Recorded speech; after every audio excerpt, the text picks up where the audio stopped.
বাংলাদেশ টেলিভিশনের স্কুল ভিত্তিক অনুষ্ঠান আমাদের বিদ্যালয়ের পক্ষ থেকে সবাইকে প্রীতি ও শুভেচ্ছা জানাচ্ছি। আমি দাহিয়া হোসেন। আজ আমরা চলে এসেছি ঢাকার শেরেবাংলা নগরে। তোমরা তো একে ফজলুল হক তার নাম শুনেছ, তাকে বলা হতো শেরেবাংলা। তার নামানুসারে এই জায়গাটির নাম হয় শেরেবাংলা নগর। আর এখানেই গড়ে উঠেছে একটি স্বনামধন্য শিক্ষা প্রতিষ্ঠান, যার নাম হলো শেরেবাংলা নগর সরকারি বালক উচ্চ বিদ্যালয়। তো আজ আমি সেখানেই চলে এসেছি। বন্ধুদের পরিবেশনাও দেখব, আর অবশ্যই ক্যাম্পাসটা ঘুরে দেখবই। তার আগে চলো তোমাদেরকে এই শিক্ষা প্রতিষ্ঠান সম্পর্কে সব তথ্য জানিয়ে রাখি। 1969 সাল। তখন ঢাকার শেরেবাংলা নগরের নাম ছিল আইয়ুব নগর। সেই আইয়ুব নগরে তৎকালীন পাকিস্তান সরকার central government boys high school নামে একটি বিদ্যালয় প্রতিষ্ঠা করে। সূচনা লগ্ন থেকেই এটি ছিল সরকারি শিক্ষা প্রতিষ্ঠান। তখন এই প্রতিষ্ঠানে ষষ্ঠ থেকে দশম শ্রেণী পর্যন্ত পাঠদান করা হতো। 1971 সালের রক্তঝরা যুদ্ধের পর এলাকার নাম পাল্টে হয় শেরেবাংলা নগর। একই সাথে বিদ্যালয়ের নামেও পরিবর্তন আসে। নাম রাখা হয় শেরেবাংলা নগর সরকারি বালক উচ্চ বিদ্যালয়। সে সময় থেকে পাঠদান চলতে থাকে প্রথম শ্রেণী থেকে দশম শ্রেণী পর্যন্ত। প্রতিষ্ঠা লগ্ন থেকে এই বিদ্যালয়ে এক শিফটে শিক্ষা কার্যক্রম চলছিল।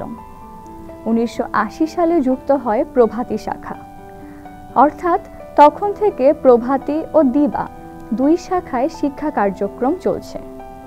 এই দুই শাখায় দুজন সহকারী প্রধান শিক্ষক রয়েছেন। এছাড়া রয়েছেন 50 জন সহকারী শিক্ষক। উভয় শিফটের দায়িত্বে আছেন একজন প্রধান শিক্ষক। 2008 শিক্ষাবর্ষে এই শিক্ষা প্রতিষ্ঠানে কলেজ শাখাও খোলা হয়। বিজ্ঞান ও ব্যবসায় শিক্ষা শাখার শিক্ষার্থীরা এখানে শিক্ষা গ্রহণের সুযোগ পাচ্ছে। এই প্রতিষ্ঠানটি গাছগাছালিতে পরিপূর্ণ। এর সীমানা প্রাচীরের মধ্যে আছে একটি বড় খেলার মাঠ ও একটি বৃহদাকার পুকুর। শেরেবাংলা নগর সরকারি বালক উচ্চ বিদ্যালয়ে বিজ্ঞানের গবেষণা ও পরীক্ষার জন্য রয়েছে বিজ্ঞানাগার, রয়েছে একটি সমৃদ্ধ লাইব্রেরি এবং কম্পিউটার ল্যাব। শিক্ষার্থীদের সহশিক্ষা কার্যক্রম এগিয়ে নেওয়ার জন্য রয়েছে অনেকগুলো ক্লাব। এসব ক্লাবের মধ্য দিয়ে শিক্ষার্থীরা তাদের সৃজনী শক্তি ও প্রতিভার বিকাশ ঘটানোর সুযোগ পেয়ে থাকে। শেরেবাংলা নগর সরকারি বালক উচ্চ বিদ্যালয়ের পরিচয় তো জানলাম, এবার আমরা এই বিদ্যালয়ের প্রধান শিক্ষকের সাথে কথা বলবো। 1969 সনে প্রতিষ্ঠা হওয়ার পর থেকে এই পর্যন্ত স্কুল দেশে বিদেশে দেশবরেণ্য ব্যক্তিত্ব এবং বিশ্ববরেণ্য ব্যক্তিত্ব স্কুল থেকে বের হয়েছে। আর স্কুলটি সার্বক্ষণিক সিসি ক্যামেরা আওতাভুক্ত। লেখাপড়া, এখানকার আমার অভিজ্ঞ শিক্ষক শিক্ষিকা এবং সর্বোপরি ছাত্র অভিভাবক সকলের সম্মিলিত প্রচেষ্টায় আলহামদুলিল্লাহ এখানে এই যে 2025-এ যে এসএসসি ফলাফল আলহামদুলিল্লাহ একটি সুন্দর পর্যায়ে, ভালো পর্যায়ে আছে।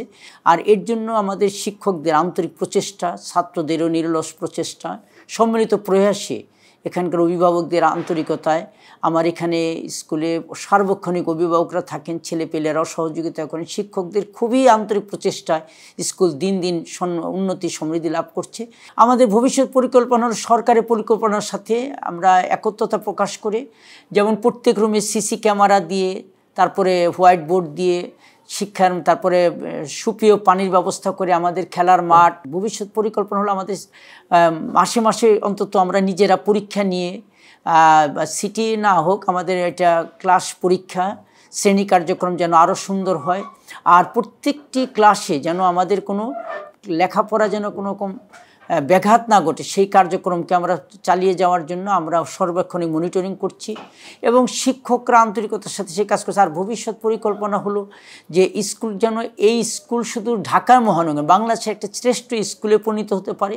শিক্ষা দীক্ষা, আমল আখলাক, চরিত্র, তারপরে ব্যবহারের দিক থেকে গুণগত মানের দিকে উৎকর্ষ সাধনে, চারিত্রিক উৎকর্ষ, দেশ এবং জাতি বিনির্মাণে তারা যেন আরও ভূমিকা রাখতে পারে, সেই জন্য আমরা বিভিন্ন রকম ভূমিকা, বিভিন্ন রকমের কার্যক্রম, বিভিন্ন রকম কর্মসূচি, বিভিন্ন রকমের আমাদের লক্ষ্য উদ্দেশ্য নিয়ে আমরা আগাচ্ছি।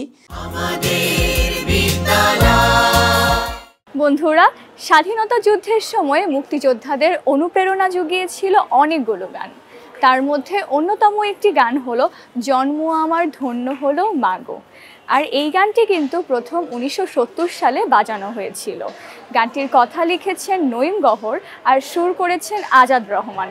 তাহলে চলো বন্ধুরা এই মিষ্টি গানটি এই প্রতিষ্ঠানের বন্ধুদের কণ্ঠে শুনি।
বন্ধুদের পরিবেশনায় খুব সুন্দর চমৎকার একটি গান আমরা এতক্ষণ শুনলাম। নিশ্চয়ই তোমাদের খুব ভালো লেগেছে। এবারে একটা আবৃত্তি শুনলে কেমন হয় বলো তো? কাজী নজরুল ইসলামের একটি কবিতা হলো মানুষ কবিতা। এই কবিতাটি খুবই বিখ্যাত আর এই কবিতাটি সাম্যবাদী কাব্যগ্রন্থের অন্তর্গত। সাম্যবাদী কাব্যগ্রন্থ প্রকাশিত হয় 1925 সালে।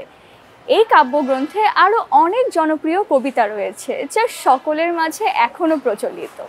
আর এই কাব্যগ্রন্থে যতগুলো কবিতা রয়েছে সেই সব কবিতায় কাজী নজরুল ইসলাম সবসময় সাম্যের কথা বলেছেন। তিনি চেয়েছেন এমন এক পৃথিবী যেখানে মানুষে মানুষে কোনো ভেদাভেদ থাকবে না, কোনো ব্যবধান থাকবে না। তাহলে চলো বন্ধুরা আমরা কবিতা আবৃত্তি শুনি। গাই সাম্যের গান, মানুষের চেয়ে বড় কিছু নাই, নহে কিছু মহিয়ান। নাই দেশ কাল পাত্রের ভেদ, অভেদ ধর্ম জাতি। সব দেশে সব কালে ঘরে ঘরে তিনি মানুষের জ্ঞাতি। পূজারি দুয়ার খোলো, ক্ষুধার ঠাকুর দাঁড়ায় দুয়ারে, পূজার সময় হলো। স্বপন দেখিয়া আকুল পূজারি খুলিল ভোজনালয়। দেবতার বরে আজ রাজা রাজা হয়ে যাবে নিশ্চয়। জীর্ণ বস্ত্র শীর্ণ গাত্র ক্ষুধায় কণ্ঠ ক্ষীণ ডাকিল পান্থ দ্বার হলো বাবা খাইনি কো 7 দিন সহসা বন্ধ হলো মন্দির মুখারি ফিরিয়া চলে তিমির রাত্রি পথ জুড়ে তার ক্ষুধার মানিক জলে বুখারি ফুখারি কয় ওই মন্দির পূজারীর, হায় দেবতা তোমার নয়।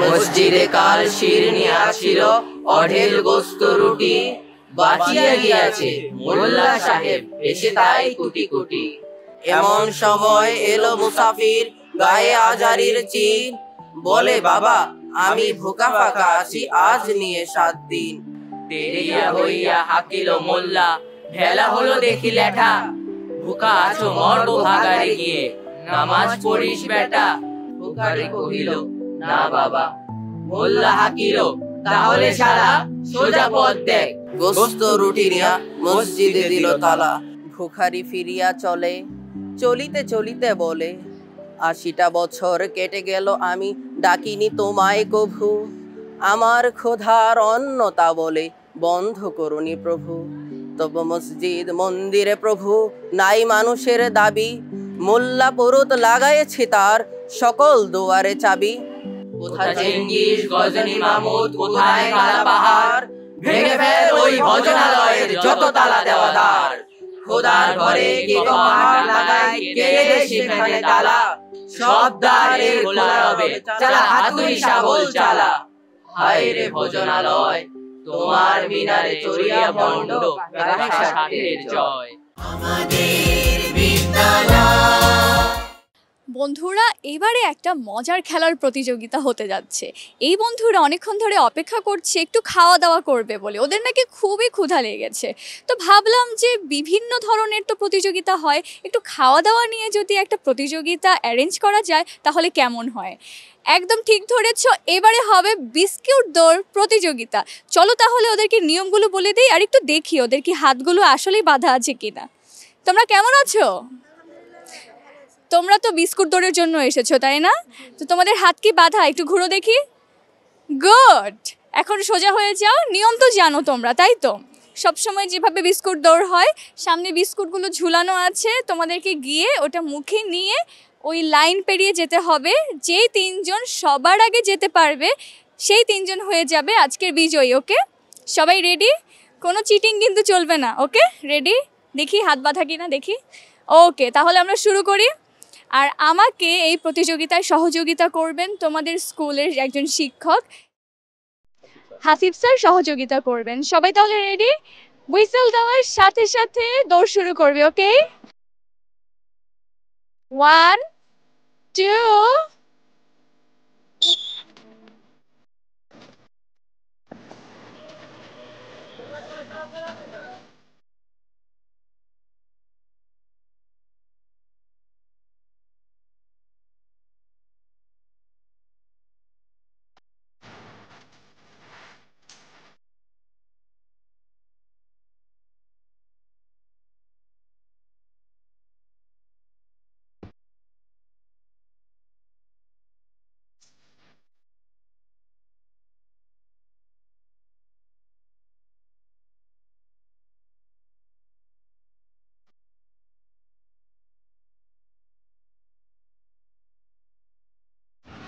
বন্ধুরা, আমরা পেয়ে গিয়েছি বিস্কুট দৌড়ের 3 জন বিজয়ীকে। চলো তাহলে ওদের সাথে কথা বলি আর ওদেরকে পুরস্কার দেবার পালা এবারে। অনেক ধন্যবাদ স্যার আপনাদেরকে, আর অনেক ধন্যবাদ ম্যাডাম আপনাদেরকে সহযোগিতা করার জন্য। আজকে প্রথম হয়েছে আবরার, দ্বিতীয় হয়েছে মাহিন, আর তৃতীয় স্থান অধিকার করেছে জারিফ। ওদের জন্য জোরে একটা হাততালি হবে। এবারে ওদের হাতে পুরস্কার তুলে দিবেন ম্যাডামরা। প্রথমে পুরস্কার তুলে দেওয়া হবে যে তৃতীয় হয়েছে তার হাতে।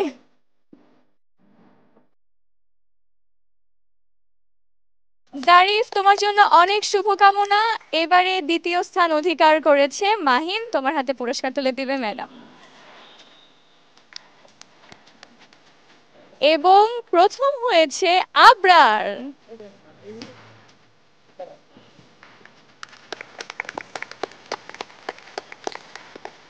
অনেক ধন্যবাদ সবাইকে। আর তোমাদের কেমন লাগছে আজকে প্রতিযোগিতায় অংশগ্রহণ করে? অনেক ভালো লাগছে, একটু বলো তো। মানে দৌড়ানোর সময়টা অনেক ভালো লাগছে, বিস্কুটটা নেওয়া একটা ভালো একটা ইয়ে লাগছে। প্রথম হয়েছে তো আবরার, তোমার অনুভূতি কেমন একটু বলো। অনেক ভালো। এই বছর 6-এ কোনো পুরস্কার পাইনি, এটা ফার্স্ট হয়েছি। মানে পুরো স্কুল মিলে এটা অনেক ডে মর্নিং মিলে এটা অনেক ভালো একটা। বাহ, চমৎকার। এই বছর বন্ধুরা ও নাকি কোনো পুরস্কার পায়নি, কিন্তু এই প্রতিযোগিতা ওর প্রথম প্রতিযোগিতা, যেখানে ও প্রথম হয়েছে, তো ওর জন্য একটা বড় পাওয়া ছিল এই প্রতিযোগিতা। আর তৃতীয় হয়েছে জারিফ, তোমার কেমন লাগছে একটু বলো। আলহামদুলিল্লাহ অনেক ভালো। এই দৌড় এটা অনেক উত্তেজনাপূর্ণ ছিল, এটা সবার জন্য অনেক পাওয়া, অনেক বড় পাওয়া। তোমাদেরকে অনেক ধন্যবাদ আর অনেক শুভকামনা রইল তোমাদের জন্য। আর স্যার ম্যাডাম আপনাদেরকে অনেক ধন্যবাদ আজকে সহযোগিতা করার জন্য। বন্ধুরা, এই শিক্ষা প্রতিষ্ঠানের শিক্ষার্থীদের অনেক সুন্দর সুন্দর পরিবেশনা আমরা এতক্ষণ ধরে উপভোগ করছি। আর ওরা বিস্কুট দৌড়েও কতটা পারদর্শী সেটা তো দেখেই ফেললাম। বিস্কুটটা ওদের মুখের কাছাকাছি ছিল, ছুঁই ছুঁই অবস্থায় ছিল, কিন্তু ওরা কোনোভাবেই সেটা ধরতে পারছিল না। আবার কেউ কেউ ধরতে পারছিল, সেখানেই তো আসল মজা। তবে দৌড় প্রতিযোগিতা থেকে এবার একটু বুদ্ধির প্রতিযোগিতায় চলে এলাম। চলো তাহলে শুরু করা যাক কুইজ প্রতিযোগিতা। চলে এসেছি কুইজ প্রতিযোগিতায় বন্ধুরা। এবারে তোমাদের বুদ্ধির পরীক্ষা নেওয়া হবে। আর এই বুদ্ধির পরীক্ষা নেওয়াতে আমাকে সহযোগিতা করবেন তোমাদের স্কুলের শিক্ষক ফারহানা মিস। অনেক ধন্যবাদ মিস আজকে সাথে থাকার জন্য। আমরা তাহলে কুইজ পর্বটা শুরু করি আপনার পারমিশন নিয়ে। তো বন্ধুরা, শুরুতেই তোমাদেরকে নিয়মগুলো বলে দেই। নিয়মটা হচ্ছে, আমি একটি করে প্রশ্ন করব তোমাদেরকে। তোমরা যারা প্রশ্নের উত্তর পারবে তারা হাত তুলবে। যে সবার আগে হাত তুলতে পারবে সেটা অবভিয়াসলি মিস নোটিস করবেন, মিস খেয়াল রাখবেন। যে সবার আগে হাত তুলতে পারবে তাকে উত্তরটি বলতে বলা হবে। আর উত্তরটি যদি সঠিক হয় তাহলে 1 পয়েন্ট, আর উত্তর ভুল হলে নো পয়েন্টস। আর প্রথম 3 জন যারা আজকে হাইয়েস্ট স্কোরার হবে, সর্বোচ্চ পয়েন্ট আর্ন করবে, তারা হয়ে যাবে 3 জন বিজয়ী। ওকে, তাহলে শুরু করা যাক। তোমাদের জন্য প্রথম প্রশ্ন তোমাদের স্কুলকে নিয়ে। প্রতিষ্ঠার সময় শেরেবাংলা নগর সরকারি বালক উচ্চ বিদ্যালয়ের নাম কি ছিল? মিস, সবার আগে কে হাত তুলেছে? Ilham. Central government boys high school. উত্তরটা কি সঠিক হয়েছে মিস? হ্যাঁ, উত্তরটা সঠিক হয়েছে। হাততালি হবে ওর জন্য। 1969 সালে প্রতিষ্ঠার সময় এই বিদ্যালয়ের নাম ছিল central government boys high school. 1971 সালের স্বাধীনতা যুদ্ধের পর এর নাম হয় শেরেবাংলা নগর সরকারি বালক উচ্চ বিদ্যালয়। তোমাদের জন্য পরের প্রশ্ন রিসেন্ট একটা নিউজ নিয়ে। তো বলতে হবে, সম্প্রতি নির্বাচিত নিউ ইয়র্ক সিটির মেয়রের নাম কি? তুমি বলো। জোহরান মামদানি। উত্তরটা সঠিক হয়েছে। হাততালি। মামদানি 2026 সালের 1 জানুয়ারি নিউ ইয়র্ক সিটির মেয়রের দায়িত্ব গ্রহণ করবেন। আর তার জন্ম হয়েছিল 1991 সালে। তিনি মার্কিন যুক্তরাষ্ট্রের ডেমোক্রেটিক পার্টির সদস্য। এবারের প্রশ্ন, কত সাল থেকে বিশ্বকাপ ফুটবলে 48টি দেশ অংশগ্রহণ করবে? কে পারবে? সবার আগে তুমি হাত তুলেছো, তুমি বলো। 2026 সাল থেকে। হ্যাঁ, উত্তরটা সঠিক হয়েছে। বর্তমানে বিশ্বকাপ ফুটবলে 32টি দেশ অংশ নিচ্ছে। সো আগামী বছর মার্কিন যুক্তরাষ্ট্র, কানাডা এবং মেক্সিকোয়ে বিশ্বকাপের আসর বসবে, এটা তো সবাই জানে। তো সেই আসরে প্রথমবারের মতো 48টি দেশ ফুটবল যুদ্ধে অংশ নেবে। এবারের প্রশ্ন একটু প্রাচীন কিছু গল্প বা প্রাচীন বিষয় নিয়ে প্রশ্ন করি। সোনারগাঁওয়ের প্রাচীন নাম কি ছিল? সবার আগে তুমি হাত তুলেছো, তুমি বলো। সুবর্ণগ্রাম। উত্তরটা সঠিক হয়েছে। হাততালি হবে ওর জন্য। সুবর্ণ শব্দটা রূপান্তরিত হয়েছে সোনা এই কথা থেকে, আর গ্রাম রূপান্তরিত হয়েছে অবভিয়াসলি গাঁ থেকে। সুলতানি আমলে সোনারগাঁ ছিল মুসলিম শাসকদের প্রশাসনিক কেন্দ্র। বর্তমানে সোনারগাঁ একটি ঐতিহাসিক পর্যটন কেন্দ্রে পরিণত হয়েছে। এবারের প্রশ্ন, সোনা নিয়ে একটি প্রশ্ন। সোনা রূপা যেসব দিয়ে মাপা হয়, আমরা কি বলি? গ্রাম, ভরি, এসব দিয়েই তো মাপি। তো বলতে হবে 1 ভরি সমান সমান কত গ্রাম? তুমি 11.6। উত্তরটা সঠিক হয়েছে। 16 আনায় হয় 1 ভরি, আবার 6 রতিতে হয় 1 আনা। তোমাদের জন্য একটা স্পেশাল কোয়েশ্চেন, ধাঁধা, দেখবো এটা কে পারো। তো প্রশ্নটা হলো, বন থেকে বেরোলে টিয়ে সোনার টোপর মাথায় দিয়ে। তো বলতে হবে এটা কি? সবার আগে হাত তুলেছো তুমি, বলো। আনারস। আনারস। উত্তরটা খুবই কঠিন ছিল, কিন্তু তুমি যে সবার মধ্য থেকে সাহস করে হাত তুলে পেরেছো, তোমার জন্য ডাবল হাততালি হবে, হাততালি হবে।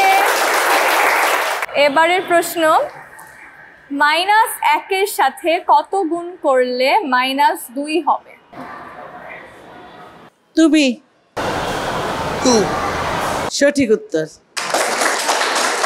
এবারে কিন্তু একটা প্রবলেম হয়ে গেল, সেটা কি? আমরা দুজন পেয়ে গিয়েছি, 2 পয়েন্ট 2 পয়েন্ট করে ওরা পেরেছে, কিন্তু 3 জনকে আমরা পেয়েছি যারা 1-1-1 করে পেয়েছে, অর্থাৎ টাই হয়ে গেছে। সো টাই তো ব্রেক করতে হবে টাই ব্রেকারের মাধ্যমে।